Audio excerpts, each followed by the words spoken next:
हाली मदद करणु बिल्कुलु जाइज़ आहे। ॾिसो हाणे असांजी खोपड़ी नेट वही आहे त वही काॾे। मां तव्हांजे अॼु हिकिड़ो नॉर्मल क्वेश्चन रखां थो, दुनिया जो को हिंदू जेको आहे न अॼोके ॾींहं जे अंदरि इस्लाम आणींदो न, अॼोके ॾींहं जे अंदरि इस्लाम आणींदो न, त मां उनखे हथ में क़ुर पकड़ाईंदुमि त हे क़ुर वठि। हे चवंदो साईं हाणे मूंखे त ख़बर न आहे, थोरो पढ़ी करे ॿुधा, मूंखे ख़बर न आहे, मूंखे पढ़ी करे ॿुधा, त मां ॿुधाईंदोमांसि, मुंड में ॿुधाईंदोमांसि अल्हम्दुलिल्लाहि रब्बिल आलमीन अर्रहमानिर रहीम मालिक यौमिद्दीन इय्याका नअबुदु व इय्याका नस्तईन। ई इबादत मुंहिंजी, ई इबादत कयो ऐं माखां ई मदद घुरो। कसम खणा थो इहो हिंदू जेको अॼोके ॾींहं में मुस्लमान थियो आहे न, इहो ज़िंदगी में बि याली मदद न चवंदो। उहो चवंदो तव्हां मुस्लमान जी खोपड़ी ख़राब आहे, तव्हांजो दिमाग़ एतिरो भला ख़राब आहे, हिकिड़ो तव्हां चओ था हे अल्लाह जो क़ुर आहे, इन जी ख़ुदि एंट्री में ईअं लिखियल आहे त अल्लाह ताला फरमाए थो मुंहिंजी इबादत कयो माखां ई मदद घुरो। हे सभु मुस्लमान जी खोपड़ी भला ख़राब आहे। इन हिंदू जेको नओं मुस्लमान थियो न, इन जी खोपड़ी कमु कंदी। जेके कंहिं ज़माने खां वठी करे चवनि था असां अहले ईमान आहियूं न, उन्हनि जी खोपड़ी मरण ताईं कमु न कंदी। दुनिया जे नए मुस्लमान खे ॻाल्हि सम्झ में अची वेंदी त मदद अल्लाह खां कई वेंदी। छाजे करे ख़ुदि यार ॾिसो एंट्री में ख़ुदा सम्झाए थो, दाख़िल थियूं था न उते ख़ुदा ॿुधाए थो त इबादत मुंहिंजी आहे, उनखां बाद में मदद बि मुंहिंजी आहे। हा माखां ई जेको माखां मुतालबा कयो, ॻाल्हि दावा सां कयां थो। 1,24,000 साहबा हुया न, नबी सल्लल्लाहु अलैहि वसल्लम खे रोज़े अंदरि दाख़िल करे आया।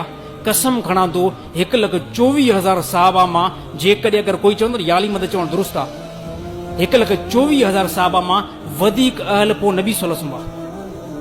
वधीक अहल केरु आहे? नबी सल्लल्लाहु अलैहि वसल्लम न। 1,24,000 साहबा मां सभई साहबा हिन दुनिया खां विया, हिकिड़े साहबी बि न चयो या रसूल अल्लाह मदद।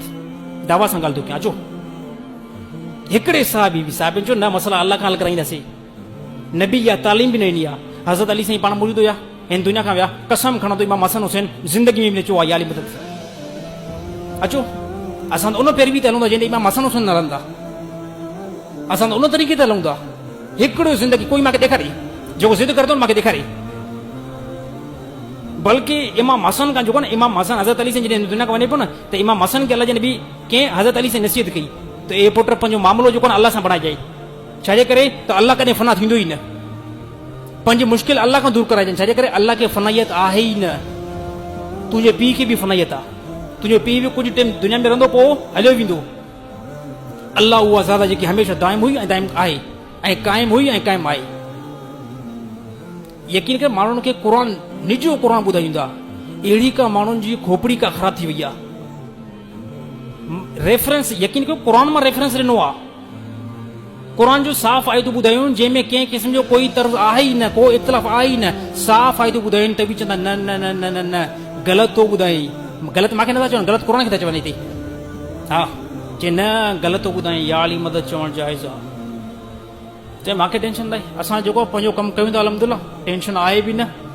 हा क़ुर खे जेको क़ुर जो इनकार कंदो न, वधीक तव्हांखे पाण खे मालूमात आहे क़ुर जो इनकार किथे इंसान खे जेको पहुचाईंदो आहे। यकीन के साफ़ साफ़ आयतूं, निजू आयतूं।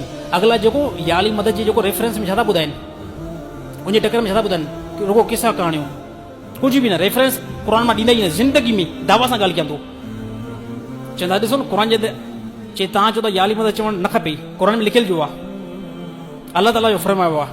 हाणे दलील ॾिसो कहिड़ो आहे, चए क़ुर में अल्लाह ताला जो फरमायो आहे ए ईमान वारो नमाज़ खां मदद वठो, सब्र खां मदद वठो। मां पुछा कयां थो ज़िंदगी में अगरि कोई दुनिया जे अंदरि अहिड़ो बंदो ॾिठो अथव जंहिं हिकिड़ो दफ़ो चयो हुजे या सलात मदद या नमाज़ मदद चयो आहे कंहिं, या सब्र मदद कंहिं चयो आहे? ॾिसो इहो बि ॻाल्हि क्लियर न आहे।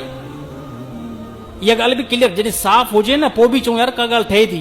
मिसाल ॾींदा, ॾिसो अल्लाह ताला फरमायो त नमाज़ खां मदद वठो, अल्लाह ताला फरमायो सब्र खां मदद वठो, त कोई दुनिया जो इंसान चवंदो या नमाज़ मदद कर या सब्र मदद कर। दलील अहिड़ो आहे वरी अल्लाह ताला का दुआ आहे त अल्लाह ताला अहिड़नि साधन खे सम्झ नसीब था फरमाई।